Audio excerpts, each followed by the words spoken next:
Les talibans interdisent aux Afghanes de chanter, de lire en public et de se déplacer seuls. Le ministère de la Justice taliban a annoncé la promulgation d'une loi visant à prévenir le vice et promouvoir la vertu.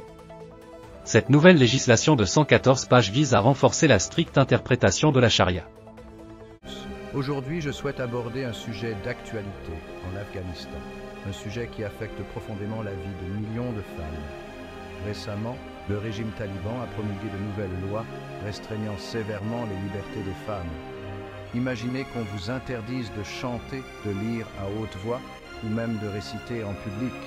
C'est la dure réalité à laquelle les femmes afghanes sont confrontées aujourd'hui.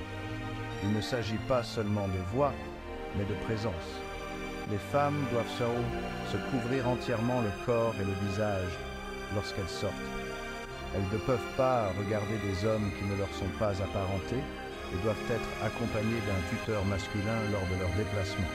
Ces règles font partie d'un document de 114 pages qui expose la vision du régime taliban pour la société, une vision profondément ancrée dans leur interprétation de la loi islamique.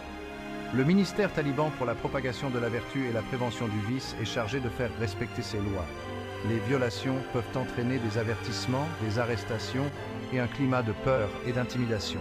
Il s'agit d'une manœuvre de pouvoir visant à contrôler entièrement la vie des femmes. Le monde observe et les Nations Unies ont condamné ces lois comme des violations flagrantes des droits humains. L'organisation est particulièrement préoccupée par l'impact sur les femmes et les filles, qui sont systématiquement effacées de la vie publique. Pourtant, les talibans rejettent ces préoccupations, défendant leurs actions comme nécessaires pour défendre les valeurs islamiques et la culture afghane. Mais parlons de l'impact réel sur le terrain. Les femmes sont maintenant réduites au silence. Elles seules ne peuvent pas participer au débat public, partager leurs pensées ou s'exprimer librement. Leur accès à l'éducation et à l'emploi est gravement limité, les confinant à leur domicile et réduisant leur rôle aux tâches domestiques. Il s'agit d'un revers important pour les droits des femmes en Afghanistan. Des décennies de progrès sont annulées en un instant.